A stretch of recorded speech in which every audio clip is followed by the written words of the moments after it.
하나둘 하나둘. 자, 반갑습니다. 우리가 지난 시간에 어디가 전개했더라? 복습을 정확하게 했는지.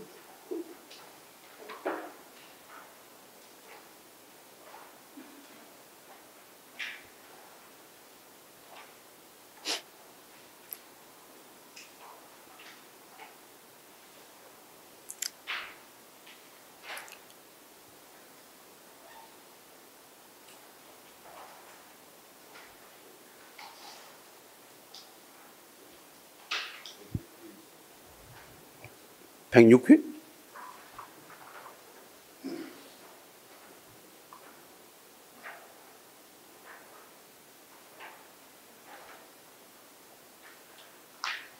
희곡 시나리오는 지난번에 현대문학 관련해서 희곡 시나리오는 개요적인 설명만 하고 희곡 시나리오는 그렇게 시험 문제 많이 출제되지 않으니까 넘어간다고 했지 않았나?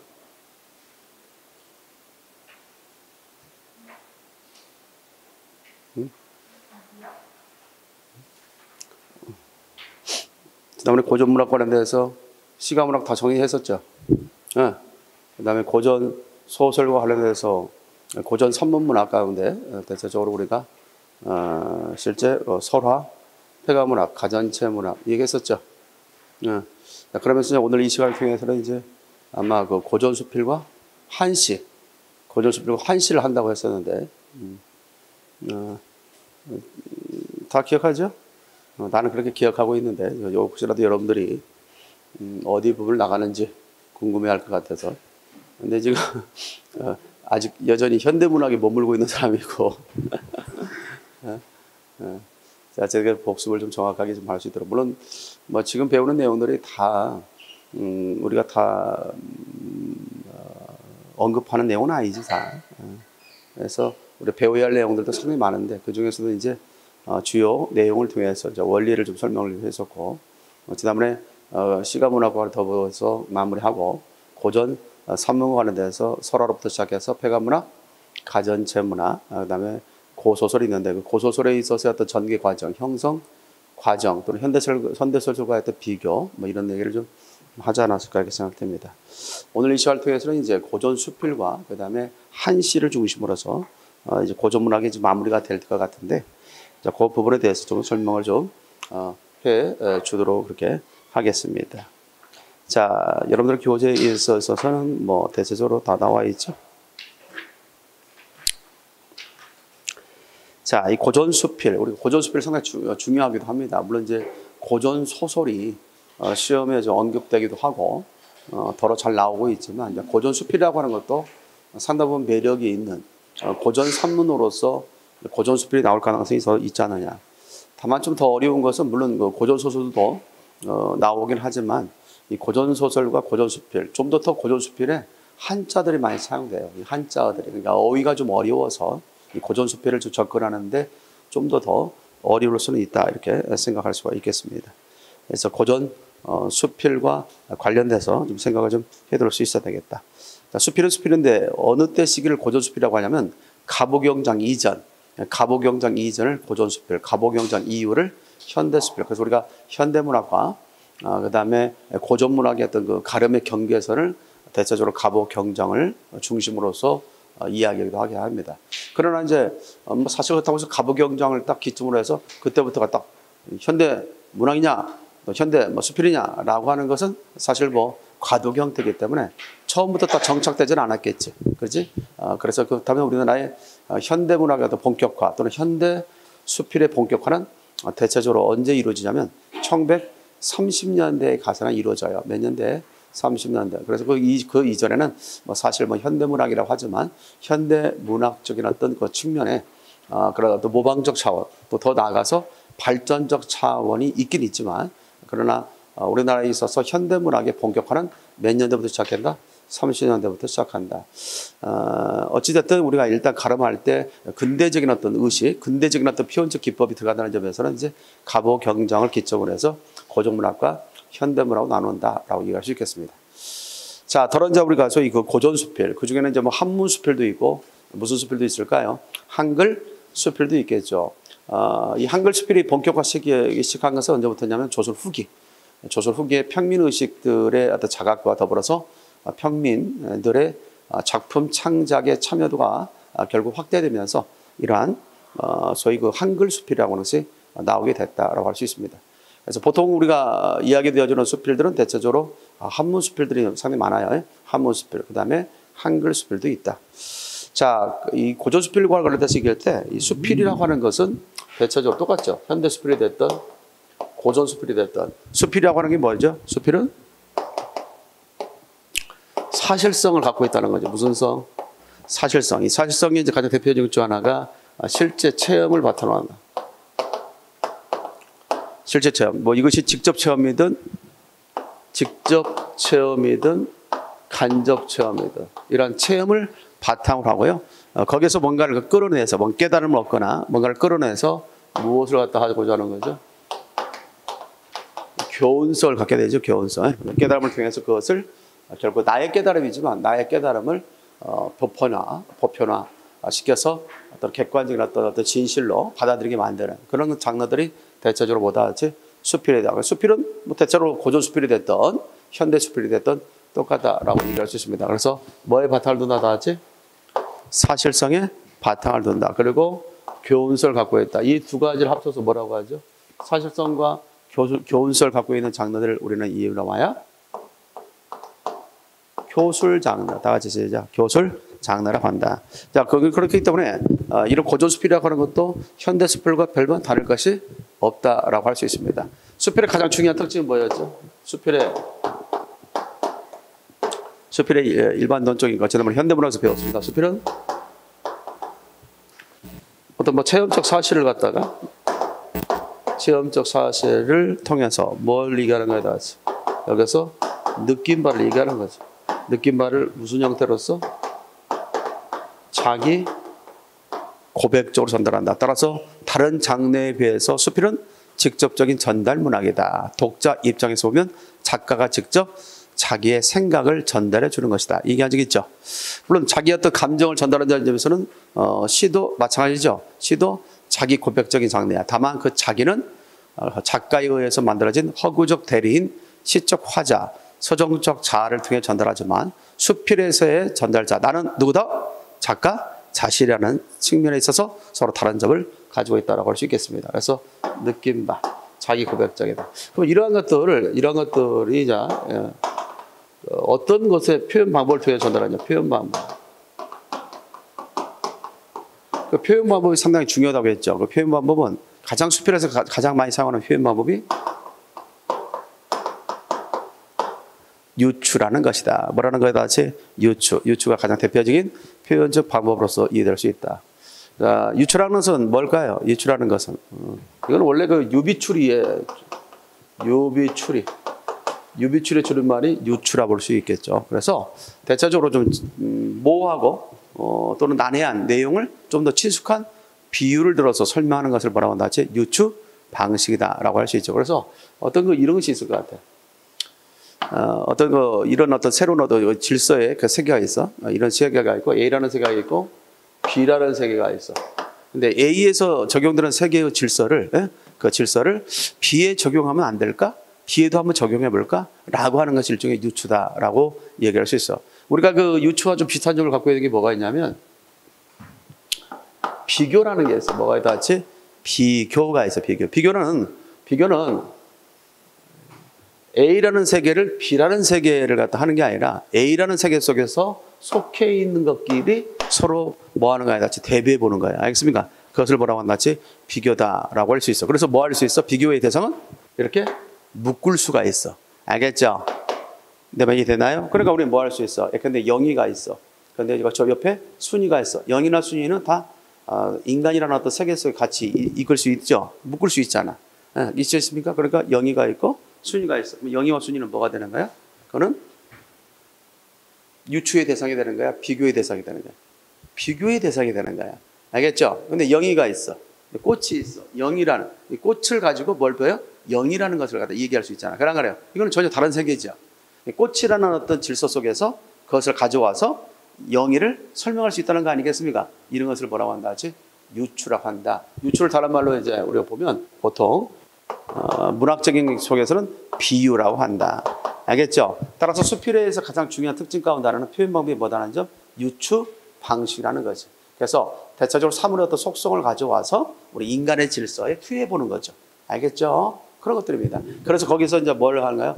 깨달음을 얻은 바를 갖다가 표현하죠. 그것이 나만의 깨달음으로 머무는 게 아니라 그것이 뭐가 된다? 그것이 보편화된다는 거 아니겠습니까? 이것이 그걸 추구하는 것이 바로 수필이다. 고전 수필도 다를 바가 없다. 이런 어떤 하나의 그런 원리적인 측면에서 수필도 전개되고 있다라고 할 수 있는 거죠. 정리됐습니까? 이건 뭐 어렵지 않잖아요. 가장 수필에서 중요한 포인트는 뭐다 같이? 유추라는 거. 이게 상당히 중요해요. 유추. 우리가 옛날에 아마 이런 수필을 본 적이 있었을까요? 소위 여러분 황소개구리 들어본 적이 있어 없어요? 있죠? 황소개구리. 옛날 책에도 있었잖아요. 황소개구리가 있어요. 황소개구리는 우리나라 에서 자생하는 토종입니까? 아니면 외래종입니까? 외래종이죠. 뭐 한때 막 황소개구리가 나와서 뉴스 옛날에 그 MBC 뉴스인가 그 데스크에서 뉴스 데스크 9시에 그 당시 내가 앵커를 요즘은 거의 방송 활동 않고 뭐 어디서 은둔하고 사는지 모르겠습니다만 엄기영이라는 대표적인 앵커가 있었어요. 뭐 뉴스 시작하자마자 뭐 연못이 나오고 연못에 뱀이 쫙 이렇게 유행하고 이렇게 수영하고 이렇게 가고 있어요. 근데 갑자기 큰 덩치가 나타나서 그 뱀을 딱 물어버리는 거야. 봤더니 개구리였어. 우리가 그 학교 다닐 때만 해도 개구리와 뱀에 있어서 먹이 사슬 관계라면 누가 먹는 거예요? 뱀이 개구리를 먹는 거잖아. 그렇게 배웠어요. 뱀은 개구리를 먹고 산다. 뭐 이렇게 개구리도 먹는다. 쥐도 먹고 그러잖아요. 그런데 세상에 뉴스 데스크에 놀랄만도 하죠. 충격적이고. 우리가 지금까지 배웠던 어떤 일반적인 어떤 상식적 수완에서 배웠던 개구리는 뱀의 먹이다라는 먹이사슬 관계를 뒤집는 거죠. 뱀이 개구리를 먹는 게 아니라 개구리가 뱀을 덮쳐요. 그리고 입에다 이렇게 물고 있는 모습을 얼마나 충격이었습니다. 그러면서 막 생태계의 교란이다. 우리나라 큰일 났다. 막 이런 것들이 대체적으로 뉴스를 통해서 전해진 적이 있어요. 우리도 개인적으로 충격이었죠. 자, 그 황소개구리가 있어요. 황소개구리는 외래종이에요. 자, 우리나라는 참개구리 같은 거 있죠. 참개구리랄지 뭐 금개개구리라고 이렇게 해서 이런 개구리들이 있어요. 이것들이 뭐냐면 우리나라 토종입니다. 그러니까 황소개구리가 들어옴으로써 뭐가 없어지게 됐다? 우리나라 토종 개구리가 설 자리를 갖다 잃게 됐다는 거 아니겠습니까? 자, 그런 것을 통해서 그런 질서, 외래종이 들어와서 우리의 토종을 갖다가 전멸시키는, 사라지게 하는 그런 세계의 원리를 가져와서 우리 언어적 세계에 도입해 보는 거예요. 아십니까? 우리 언어도 마찬가지다는 거지. 예, 저렇게 황소개구리가 들어와서 뭘 하듯이 우리 토종개구리를 설 자리를 갖다 잃게 했듯이 결국 모두 외래어가 들어와서 우리의 토종, 우리의 고유어를 뭐 한다는 거예요? 잠식해가고 사라지게 만든다는 거. 자, 이대로 둬야 되겠습니까? 이대로 둬야 되겠습니까? 그 말에 알겠죠? 뭔가 심각한 문제의식을 갖고 그것을 바라봤을 거 아니야. 그럼 이대로 되면 안 되겠다는 거지. 이런 질서의 세계 속에서 그래서 결국 우리의 토종 개구리가 결국 설자를 잃고 사라지는, 멸망하게 되는, 멸종하게 되는 그런 위기에 봉착하게 됐다. 만약에 이것을 내받쳐 둔다면 이렇게 되듯이 우리 말도 그럴 것이다 그런 얘기지. 외래어가 난무하고 외래어를 갖다 하다 보면 점점 우리 고유어가 설자를 갖다 잃게 되고 더더군다나 이 고유어는 사라지게 될 것이다. 이해하시겠습니까? 이런 것들을 생각해 볼 수 있는 거죠. 이걸 무슨 방식이라고 그래? 유추 방식이다. 그래서 여기에서 필자가 궁극적으로 말하고자 하는 것은 뭐냐? 우리말을 바로 세워야 된다. 알겠죠? 국어 순환을 통해서 우리말을 바로 세워야 된다는 것이 바로 황소개구리와 우리나라의 토종 개구리의 관계의 질서를 통해서 우리말의 질서를 설명해 봤다라고 할 수 있죠. 그래서 유추는 다시 한번 강조하지만 타세계의 원리를 우리가 말하고자 하는 세계에 적용해 보는 겁니다. 아십니까? 대부분 뭐에 적용해 본다? 인간 세계에 적용해 보는 거예요. 보통 우리가 문학이라는 것은 무엇을 탐구하는 거라고 했지? 문학은 삶을, 우리의 인생을 탐구하는 것이었지. 그 중에서도 좀 더 진지하게 좀 탐구하고 있는 것 중에 하나가 대표적인 수필이라고 볼 수 있겠습니다. 그래서 수필은 대체적으로 인생을 뭐 하는 것이다? 탐구해 보는 것이다 라고 할 수 있죠. 그 인생을 탐구하는 데 있어서 결국 무엇을 가져다 설명한다? 타세계를 원리를 가져다가 우리 인생의 삶에 적용해 본다. 이렇게 생각해 보면 좀 더 쉽게 수필을 이해하는 데 도움이 되지 않겠나 이렇게 생각됩니다. 자, 한번 볼까요? 여러분들 교재 보니까 245페이지에 귀중추로 적놓은 게 있어 없어요? 있죠? 귀중추로 적놓은 게. 자, 귀중. 우리가 대체적으로 보면 귀반가사다. 귀원가다. 귀자가 들어가면 대체적으로 아녀자와 관련됐다. 뭐와 관련됐다 하지? 아녀자. 알겠죠? 여자. 이런 내용과 관련될 수 있다고 생각할 수 있겠습니다. 그래서 귀중, 치로, 쟁론기라는 것은 그 귀방에 있어서의 쟁론, 서로 다투는 것, 논쟁한다는 거 아니겠습니까? 귀방에 그런 것들에 서로 다투는 것. 그럼 뭘까? 이게 대체적으로 쟁론인 거니까 토론이라고 할 수도 있고, 서로 다투는 것이라고 볼 수도 있는데, 자, 그 내용과 관련해서 보면 간단한 거죠. 자, 우리가 그 대체적으로 바느질을 할 때 필요한 도구들이 있어 없어요?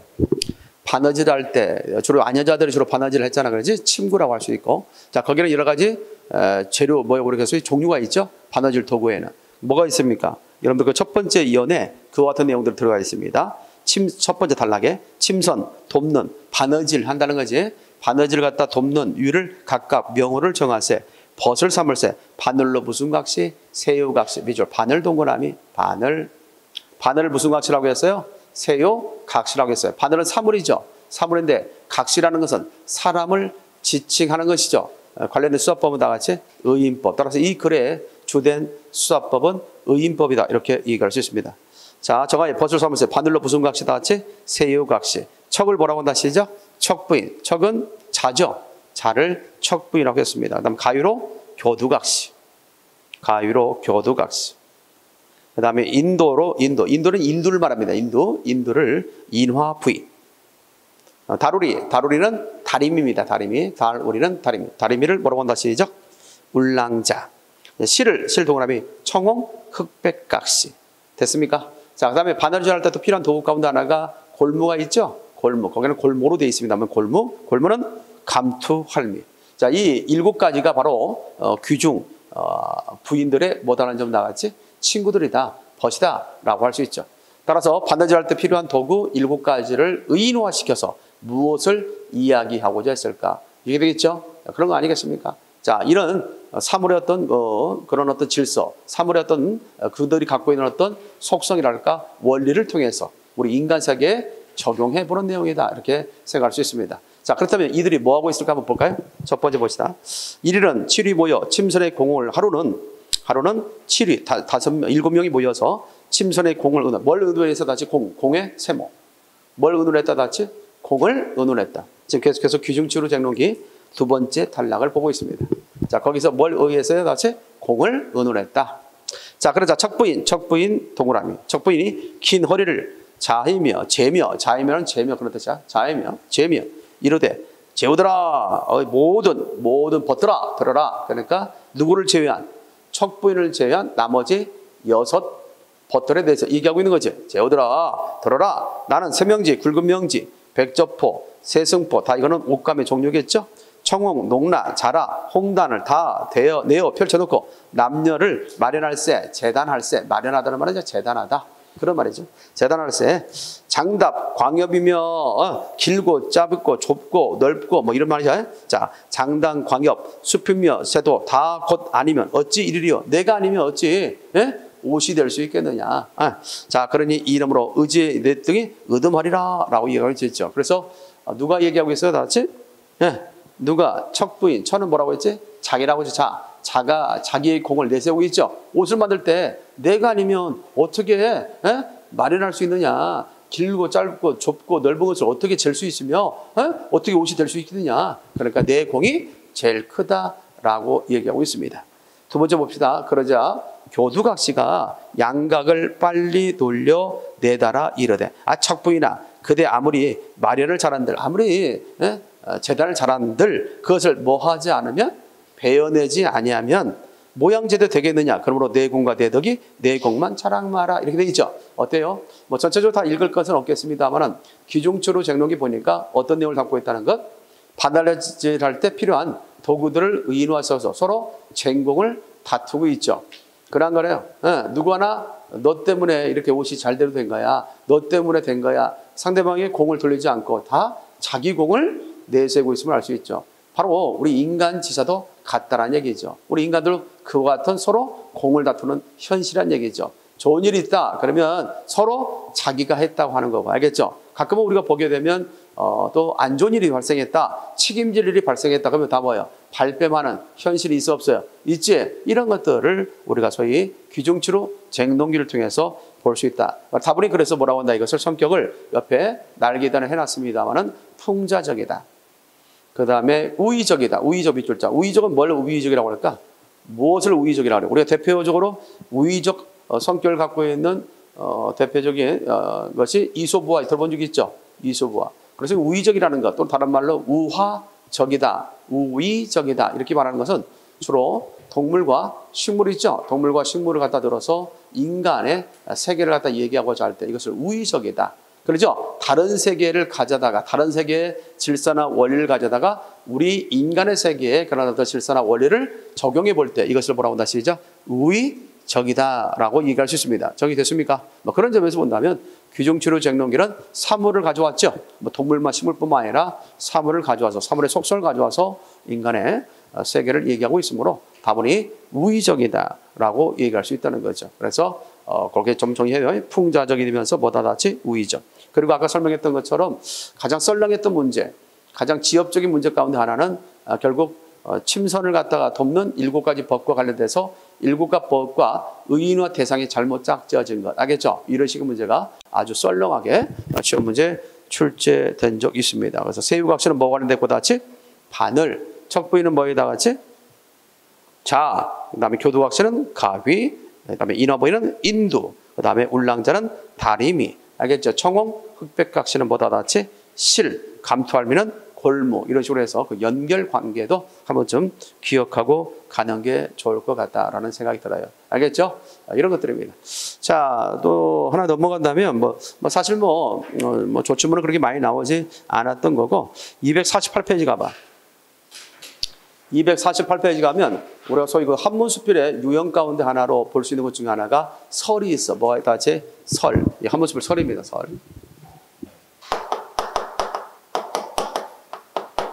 설도 일반적인 어떤 수필의 그런 어떤 내용처럼 체험적 사실 바탕으로 해서 거기서 느낀 바를 통해 그것을 보편화하는 과정을 갖고 있는 게 뭐다 같이? 한문수필 설이다. 이 설도 한문수필, 수필의 일종이다. 이렇게 볼 수 있겠습니다. 그러므로 이 작품에도 뭐가 나온다? 실제 체험이 나온다라고 할 수 있죠. 참화설, 참화. 제목만 보더라도 이 글의 그런 특징을 좀 알 수 있을 것 같아요. 내용을 좀 알 수 있는데 참화라는 말이 뭐예요? 참화가 참화고도도 아니고 이 참화는 빌릴 찰자, 빌릴 찰자일 때 말맞자, 말을 빌려 썼을 때, 말을 빌려 썼을 때의 체험을 통해서 그 얻어진 교훈을 바탕으로 쓰여진 글이 바로 참화설이다. 그래서 참화, 차자가 빌릴 차, 맞자가 말맞자, 말을 빌렸을 때의 삶의 체험을 통해서 느낀 바를 이야기하고 있다. 참화설, 이 곡에 참화설이라고 얘기할 수 있겠습니다. 자, 이 내용에 대해서 보게 되면 다음 같은 것들이 있을 수 있겠죠. 내가 집이 가난해서 말이 없으므로 혹 빌려서 타는데 라고 되어 있죠. 말을 빌렸습니다. 자, 여유고 둔하여 걸음이 느린 말이면 비록 급한 일이 있어도 감히 채찍질을 가하지 못하고 조심조심이 동그라미 조심조심. 자, 말을 대체적으로 보면 좀 좋은 말을 빌려 탔을 때가 아니라 그렇지 못한 말을 빌려 탔을 때 어떻게 돼요? 혹시 이것이 부러지거나 다리가 부러지거나 또는 우리 그러죠? 차를 빌려 탔을 때도 마찬가지겠습니다만은 조심할 수밖에 없잖아. 그렇지? 조심해야 곧 넘어질 것 같아. 여기다가 개울이나 구렁을 만나면 좋은 말을 탔을 때는 그 개울이나 구렁도 그대로 타고 넘어갈 수 있겠지만 혹시 그러다가 다리라도 부러지거나 한다면 더 손해가 크잖아, 내가. 그렇지? 그래서 내려 걸었다. 내려 걸어감으로 후회하는 일이 적었다. 알겠죠? 후회하는 적었다. 자, 후회하는 일이 적었다는 표현은 뭐냐면 혹시라도 그런 걱정, 조심함으로써 갖는 어떤 걱정이 있잖아. 그런 걱정을 놓을 수 있어서. 그렇죠? 그래서 오히려 후회하는 일이 적었다라고 표현하고 있는 겁니다. 자, 그런 가운데 다음과 같이 얘기하고 있죠. 발이 높고 귀가 날카로운 준마로서 잘 달리는 말에 올라타면, 자, 의기양양, 다 같이 의기양양. 자, 그래서 신문적 출제될 수 있는 게 이거죠. 좋은 말을 탔을 때와 그렇지 못한 말을 탔을 때 대체적으로 여기 나오는 소위 서술자, 화자의 심리적인 그런 감정을 대비적으로 잘 드러내는 것을 짝지어라. 그럼 뭐예요? 다 같이? 그러면 조심조심하는 것과 의기양양이 답이겠죠. 알겠지? 나쁜 말을 탔을 때는 조심조심했고 좋은 말을 탔을 때는 의기양양했으니까 그런 점에서 화자의 그런 심리적인 태도를 드러낼 수 있는 단어 두 가지를 작정하면 조심조심과 의기양양이었다라고 얘기할 수 있겠습니다. 자, 그런 가운데 마음대로 채찍질하여 고삐를 놓으면 언덕과 골짜기가 평지처럼 보이니 심히 장쾌하였다라고 할 수 있습니다. 사람의 마음이 이렇게 옮겨지고 바뀌는 것이 이와 같을까? 남의 물건을 빌려서 하루아침에 소용에 대비하는 것도 이와 같거다. 하물며 참으로 자기가 가지고 있는 거죠. 이게 빌린 것도 이렇게 마음이 바뀌는데, 알겠지? 그런데 자기가 가지고 있는 소유물은 더 그럴 수 있겠죠. 대체로 보게 되면 고전수필 또 고전문학에서 가장 많이 사용하고 있는 수사법 가운데 하나가 서리법입니다. 무슨 법? 서리법. 서리법은 큰 범주 속에 영탄법으로 넣어줄 수 있어요. 서리법 또는 영탄법. 기억해둬요. 고전 시가에서 가장 많이 보이는, 또 고전문학에서 가장 많이 있는 수사법 가운데 하나가 뭐가 있다? 시작. 서리법이 있다. 서리법이라는 것은 이미 결정해놓고 그것을 묻는 형식으로 하는 일종의 변화법의 일종입니다. 변화법의 일종의 서리법이 있다는 것도 기억해 두면 되겠습니다. 침 소용에 대변한 것도 이와 같고 하물며 참으로 자기가 가지고 있는 것이랴. 그러나 사람이 가지고 있는 것이 어느 것이나 빌리지 아니한 것이 없다. 임금은 백성으로부터 힘을 빌려서 높고 부귀한 자리를 가졌고 신하는 임금으로부터 권세를 빌려 은총과 귀함을 누리며 아들은 아비로부터 지엄이는 지아비로부터 비복은 상제로부터 힘과 권세를 빌려서 가지고 있다. 그 빌린 바가 깊고 많아서 대개는 자기 소유로 하고 끝내 반성할 줄 모르고 있으니 어찌 미혹한 일이 아니겠는가. 계속해서 서리법이 언급되고 있죠. 미혹한 일이라 볼 수 있는 거죠. 자, 그런 맥락에서 보면 여기는 구체적인 근거를 통해서 이 세상에 빌리지 아니한 것이 없다는 것을 얘기하고 있는 거죠. 자, 구체적인 근거를 통해서 이 세상에 우리는 빌리지 아니한 것이 없다. 임금은 백성으로부터 힘을 빌렸고, 그렇죠? 지아비는 지엄이로부터, 또는 자식들은 지아비로부터, 알겠습니까? 또는 대체적으로 보면 하인들은 주인으로부터 다 힘을 빌려서 결국 자기의 힘이 있는 양 권세를 갖다가 부린다는 거 아니겠습니까? 다소 이것도 역시 풍자적인 성격을 가지고 있습니다. 자, 그런데 사람들이 또 어리석게도 자, 이런 것들을 갖다가 뭐냐, 오래도록 가지고 있으면 그것이 남으로부터 빌렸다는 사실을 모르는 거야. 그래서 자기의 원래 것인 줄 안다는 얘기지. 자, 그런 것들이 있습니다. 그래서 그러다가 혹 잠깐 사이에 그 빌린 것이 도로 돌아가게 되면 만방의 임금도 외톨이가 되고 백성을 가진, 백성이라는 것은 높은 주의나 또는 많은 재물을 가지고 있는 것을 백성이라고 할 수 있습니다. 이 성자가 수레 성자인데 100대나 되는 또는 수레를 가지고 있다는 것은 그만큼 많은 재물을 가지고 있다는 것이고 그만큼 지위도 높은 신하를 갖다가 이러는 말이죠. 그러나 그 지위와 재물이 없어지게 되면 어떻게 돼요? 그것도 외로운 신하가 될 수밖에 없죠. 누가 하나 그 사람을 찾지를 않을 테니까. 하물며 그보다 더 미약한 자, 더 말할 필요가 뭐였겠는가? 더 심하죠. 그렇지 않겠습니까? 이렇게 높은 지위나 높은 벼슬을 갖고 있는 사람도 그 지위로부터 재물이 또 없어지거나 지위로부터 내려오게 되면 찾는 사람이 없어 외롭게 되는데 그보다 지위도 없었고, 알겠죠? 그보다 재산도 없던 사람은 더더구나 마찬가지니까 누가 하나 죽었다고 관심이나 둘 것 같습니까? 그러지 않겠습니까? 그런 이야기겠죠. 맹자가 일컫기를, 맹자를 인용했습니다. 맹자. 자, 맹자가 일컫기를 남의 것을 오랫동안 빌려 쓰고 있으면서 돌려주지 아니하면 어찌 그것이 자기의 소유인 줄 알겠는가. 자, 맹자의 말을 인용한 이유는 뭘까? 결국 자기 자신의 어떤 생각을 뒷받침하기 위해서 맹자의 말을 인용했다 볼 수 있죠. 한마디로 맹자의 말을 인용한 것의 효과는 주장에 있어서보다 강화, 주장의 강화. 이 글을 쓴 필자의 주장을 강화시키기 위해서 누구의 말을 인용했다? 맹자의 말을 인용했다. 이렇게 얘기할 수 있죠. 맹자의 말을 인용함으로써 얻을 수 있는 효과는 뭐냐? 그랬을 때는 뭐다 같이 주장 강화. 시작. 주장 강화라고 얘기할 수 있겠죠. 그거 나왔잖아. 밑에 다 해놨잖아. 고전에 의거해서 자신의 계를 뒷받침하기 위해서. 이렇게 할 수 있겠죠. 그것이 자기의 소유가 아닌 줄 알겠는가 하였다. 내가 여기서 뭐가 있어? 느낀 바가 있죠. 그렇죠? 그래서 보통 이렇게 설이라고 하는 것은 체험적 사실판을 통해서 느낀 바를 이야기하고 있는 것이다 라고 할 수 있고, 바로 주제는 바로 이 느낀 바 속에 있는 거지. 그럼 느낀 바가 뭘까요? 이 필자가 느낀 바는 뭘까요? 필자가 느낀 바를 말하시오. 필자가 느낀 바는 뭘까요? 우리가 그걸 깨닫는다면 이 세상에 아마 좀 더 막 내 것으로 만들기 위해서, 내 소유물로 만들기 위해서 남을 갖다가 짓밟고, 남을 갖다가 농락하고 능멸하고, 남을 갖다가 뭐하고 같이 핍박하고 이러지는 않을 것 같은데 그렇지 않겠어요? 아무리 제 아무리 그렇게 얻은 것이라 할지라도 얻은 지위가 있고 얻은 뭐가 있다면 재물이 있다면 그것이 영원히 가는 게 아니잖아. 언젠가는 그걸 다 놓아야 되고 또 내려와야 돼야 돼요. 되죠? 근데 우리가 살아갈 때는 그것을 누리고 있을 때는 사람이 그것을 느끼지 못한다는 얘기야. 자, 그런 점에서 깨달을 수 있는 것은 뭐냐? 그러니 사람들아 나도 깨달았거든. 깨달은 바 너희들도 같이 그런 생각을 가졌으면 좋겠어. 뭐 하지 말라? 욕심 부리지 말라. 소유욕을 갖다가 뭐 하지 말라. 같이 너무 강화시키지 마라. 그러니까 소유욕을 버려라. 시작. 소유욕을 버려라 라는 내용이죠. 욕심내는 삶을 살아서는 된다 안 된다? 안 된다라고 하는 것. 소유욕을 버리라는 것. 그래서 이와 관련돼서 보면 이 참화설이라고 하는 것은 우리가 잘 알고 있는 소위 그 현대수필 가운데 하나 이제는 뭐 돌아가셨습니다만은 법정 스님의 무소유 있어 없어 있지 소유하지 마라 라는 무소유 있지. 따라서 과거 경기도 경남지방직시 문제에서 한번 출제됐는데 이곡의 참화설 제시한 상태에서 이곡의 참화설을 다른 내용 다른 제목으로 바꾼다면 어떤 제목으로 하는 것이 가장 맞겠는가 해서 답이 전체적인 내용의 흐름상 무소유가 맞겠지. 그래서 무소유가 답으로 나온 적이 있었습니다. 소유하지 말라, 소유욕을 버려라 라는 내용이겠죠. 자, 이런 점에서 본다면 이곡의 참화설 이해할 수 있겠어요? 자, 뭘 통해서 얻었어요? 말을 빌려 탔을 때요 삶의 체험을 통해서 얻어진 교훈이 있죠. 얻어진 교훈. 이렇게 말을 빌려 탔을 때도 좋은 말인지 그렇지 못한 말인지를 통해서 마음이 쉽게 변함을 알 수 있었습니다. 이렇게 빌린 것에 대해서도 대상에 대해서도 이렇게 마음이 변하는데 한미며 내가 소유하고 있는 거 있지? 내가 소유하고 있는 것조차도 내가 주인인 것조차도 더 그럴 수가 아니냐. 여러분 아마 처음에는 애지중지하다가 여러분 지금에 있어서 어디에 가 있는지 모르는 것들이 있을까 없을까.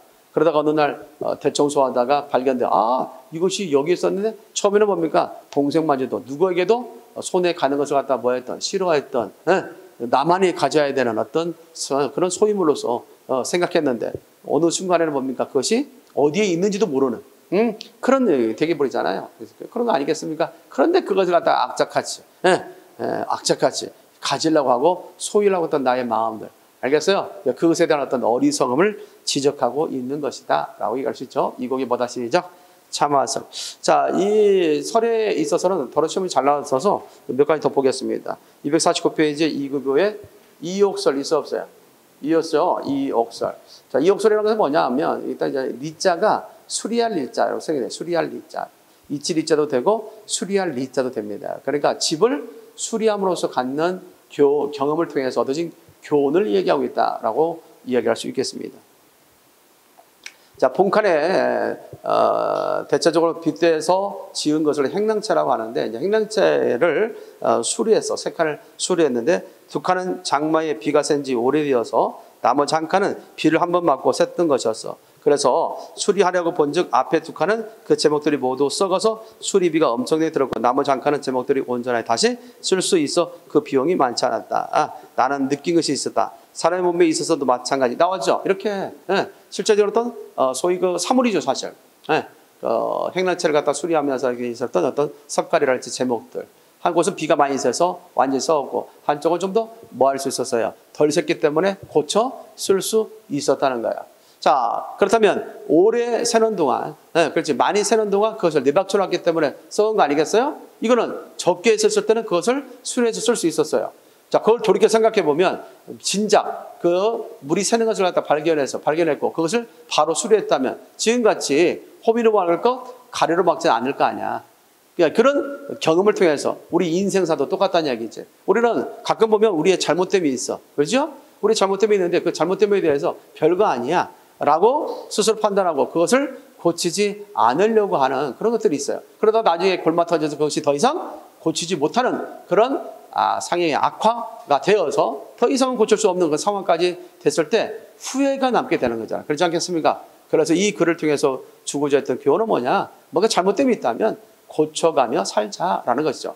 좀 더 그것을 국가적인 측면, 개인적인 차원이 아니라 국가적 측면으로 후반부에 가서 이야기하고 있는데 국가도 마찬가지죠. 잘못됨이 있으면 뭐하다? 그 잘못됨을 고쳐가야 된다는 거죠. 그것을 갖다가 다른 말로 바꾸고 뭐 숨기고 알겠죠? 또는 그것을 갖다가 또 뭡니까 이렇게 거짓말하고 하다 보면 나중에 그것이 막을 수 없는 정말 막을 수 없는 사태까지 발생할 수 있다라는 것. 그래서 개인이든 국가든 뭐하며 살자? 잘못됨이 있으며 고쳐가며 살자라는 내용을 담고 있는 게 바로 이규보의 무슨 소리다 하지? 이욕설. 따라서 집을 수리하는 과정에서 얻은 교훈을 통해서 우리 인생에 대해서 또는 우리가 살고 있는 어떤 삶에 대해서 이렇게 이야기하고 있는 것이 바로 이규보의 이욕설이다라고 얘기할 수 있습니다. 정리 됐습니까?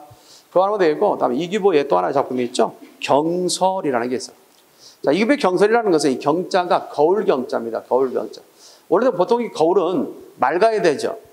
그렇죠. 내 모습을 내가 보고자 할 때 거울이 맑아야 그것을 통해서 내 얼굴을 자세히 볼 수 있을 것이고, 그리고 내가 이루고자 하는 어떤 목적을 그 거울을 통해서 결국 성취할 수 있는 거 아니겠습니까? 자, 그런데 그 거울은 원래 맑은 거울을 봐야 돼. 그리고 그 거울에 뭐가 있을 때 오염이 묻어 있거나 이랬을 때 우리는 뭐야? 반드시 닦죠. 그리고 맑은 거울로 만든 상태에서 자기 모습을 보려고 노력하죠. 그런데 이상하게도 어느 날 한 사람이 한 처사를 보게 됩니다. 한 거사를 보게 됐는데 그 거사를 보니까 세상에 먼지가 가득 낀 거울을 바라보고 있다는 거죠. 자, 어때요? 상식이 어긋나요? 상식이 부합돼요?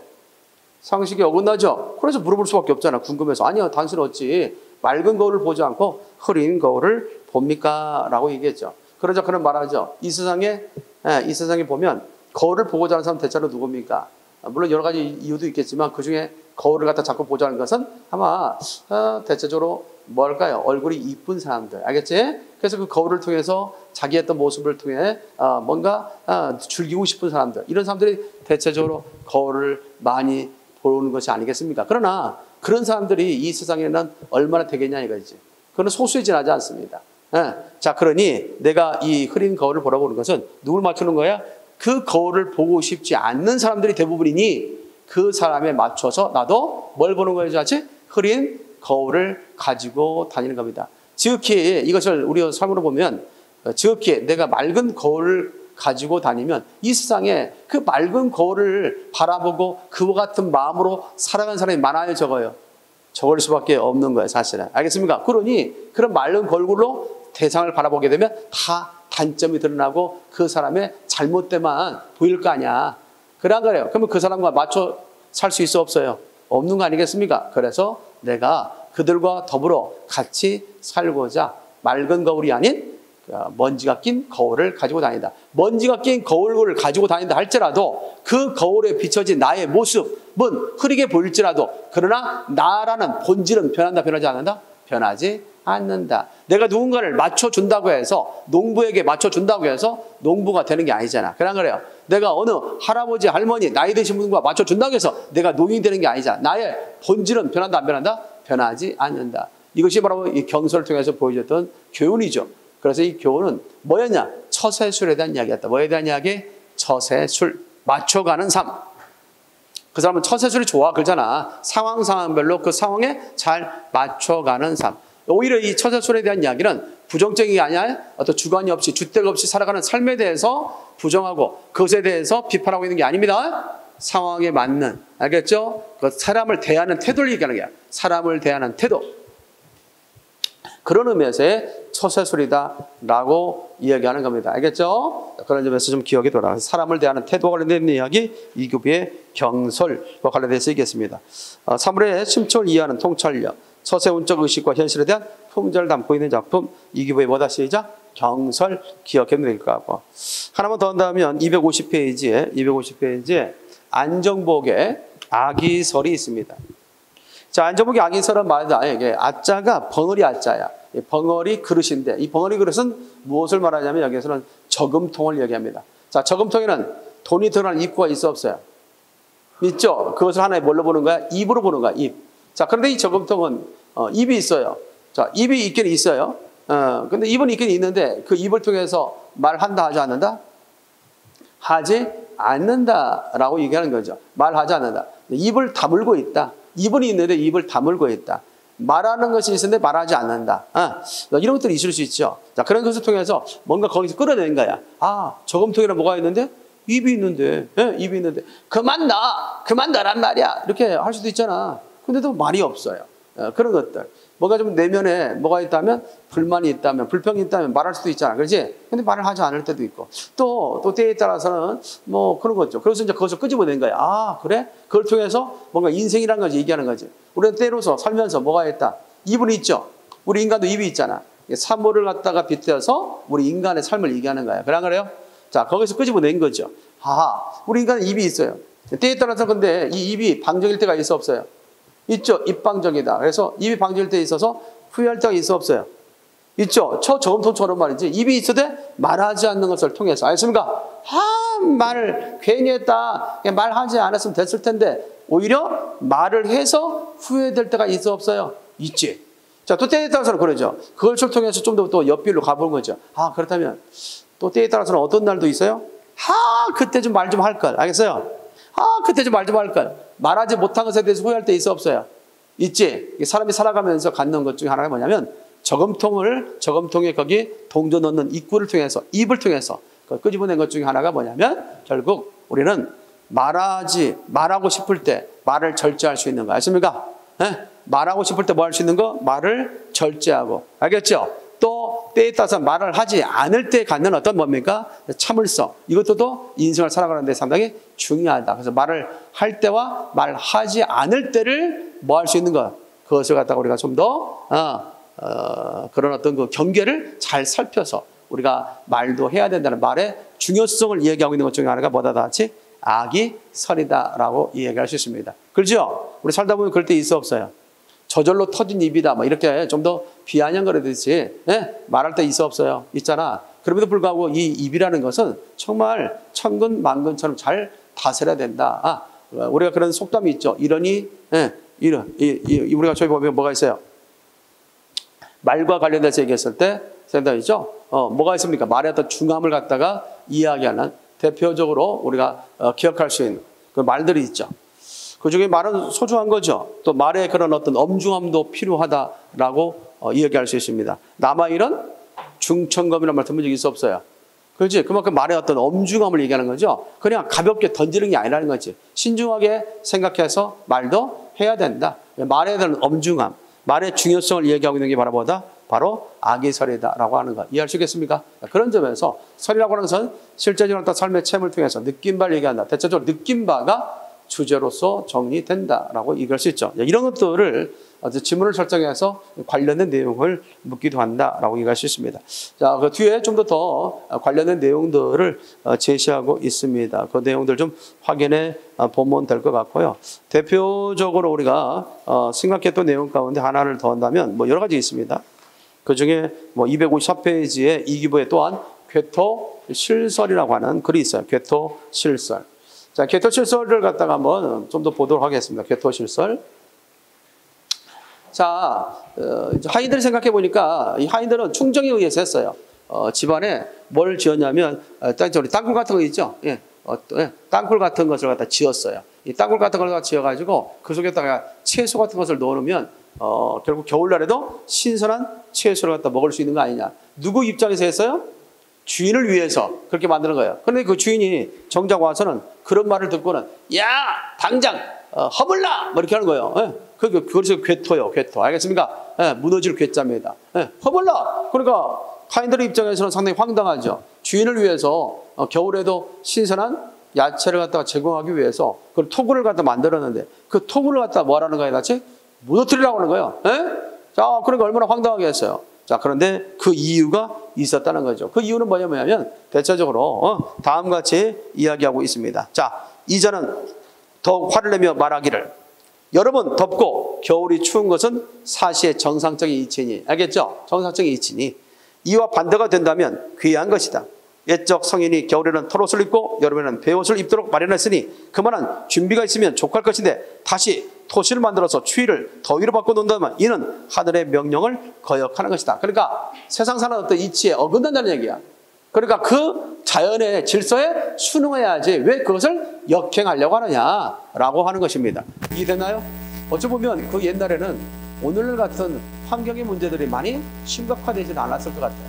그런데 여름을 겨울처럼 겨울을 여름처럼 살려니까 어떻게 돼요? 많이 발생되는 에너지가 있어 없어요? 있지? 그걸로 인해서 어떻게 돼요? 세상이 많이 오염될 수밖에 없는 그런 상황에 있잖아요.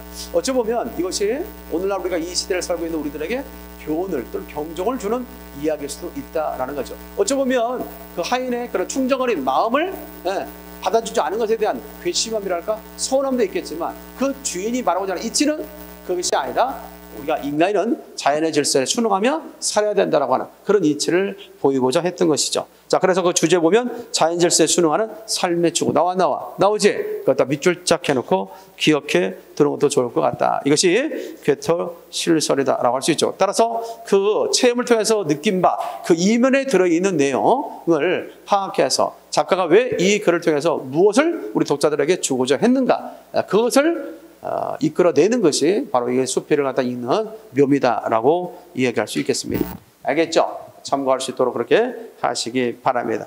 자, 전반적으로 봤을 때 우리가 이제 한문 수필 관련해서 또는 뭐 그 이후에도 이제 조선 후기로 가면 무슨 수필이 나온다 같이 한글 수필이 나오게 되죠. 뭐 그런 점에서 이 고전 수필, 물론 우리가 지난번에 나눴던 자료들이 있어 없어요? 오늘 자료도 안 줬나? 아마 이제 이따가 아마 프린터물을 통해서도 주겠습니다만 지난번에 주요 시가적 장르에 대한 자료 줬죠? 오늘 이따가 오후 시간 정도 해서 또 프린트물 준비되는 대로 고전 산문과 관련돼서 자료를 줄 테니까 거기에 내용적인 측면이라도 좀 알아두는 것이 중요하겠다라는 생각이 들어요. 알겠죠? 참고할 수 있도록 하기 바랍니다. 자, 이 시간 뭘 배웠습니까? 고전 수필에 대해서 배웠다. 수필에서 가장 중요한 특징은 뭐라고요? 유추라는 것이, 시작, 유추. 사물의 속성을 가져오든지, 알겠습니까? 또 삶의 체험을 통해서 또는 그 삶의 체험을 통해 인생에 대해서 사물의 속성을 가져다가 유추 방식으로 이야기하는 것들이 대부분이다라고 얘기할 수 있습니다. 그래서 뭘 생각해 보는 게 좋겠죠? 어떤 수필의 제목이 나오면 이 소재를 통해서 우리에게 무엇을 이야기하고자 했을까? 알겠죠? 그런 작가가 말하고자 했던 의도를 파악하려고 노력하는 것이 수필을 갖다 읽는 묘미다라고 얘기할 수 있겠습니다. 일단 우리가 첫 시간은 여기까지 하고요. 잠깐 쉬었다가 이제 민속곡과 한시를 설명하도록 하겠습니다. 알겠죠? 잠깐 쉬었다 정리하도록 하겠습니다.